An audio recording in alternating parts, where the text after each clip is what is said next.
I'm Justin Koehler, and this is your Life and Entertainment Report for 30 Falcon Minutes. Rubaboo, the Grand Theatre's latest production, is set to wrap this coming weekend. The production, which features over 19 songs co-written by Métis industry veteran Andrea Menard, was hailed by critics for shining a light on Indigenous culture. Menard discussed the importance of having Indigenous voices in the performing arts. That's one of the narratives that has been missing from the story of Canada. And if it has been included in the mainstream knowledge, it's been skewed. It hasn't been from our perspective. It's been told by somebody else. So it's very, very important that our stories get told by us. With Rubaboo wrapping up, the Grand Theatre's next production will be Fall on Your Knees, which is set to debut on March 29th.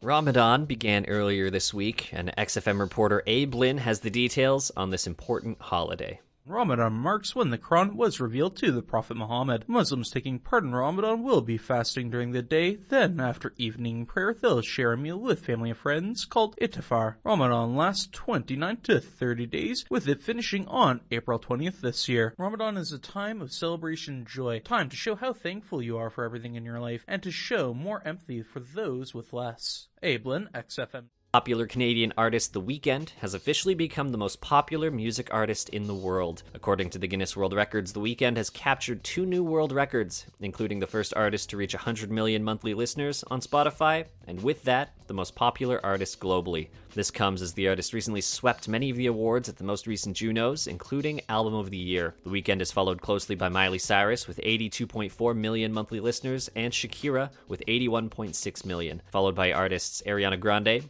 Taylor Swift, and Rihanna. TikTok's CEO appeared in front of a U.S. congressional committee today in an attempt to prevent the country from banning the app. During the meeting, which lasted over 5 hours, CEO Shozi Chu worked to ease skepticism towards the company and app, as well as assure committee members regarding possible ties to the Chinese government. We have addressed them with real action. Now that's what we've been doing for the last 2 years, building what amounts to a firewall that seals off protected U.S. user data from unauthorized foreign access.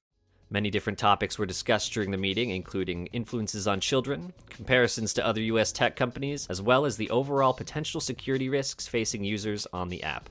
Domestic violence charges have officially been dropped against Rick and Morty co-creator Justin Roiland. Roiland, who is facing various charges including corporal injury as well as false imprisonment, was cleared of the charges by California prosecutors on Wednesday. The charges originated back to 2020, but gained online visibility earlier this year. Actor Lance Reddick passed earlier this week, just before the release of one of his now final projects, John Wick Chapter 4. Reddick, who is most well known for roles in The Wire, Fringe, as well as the hit game series Destiny, died of natural causes in his home in Baltimore, Maryland. John Wick co-star Keanu Reeves reflects on the passing of his good friend.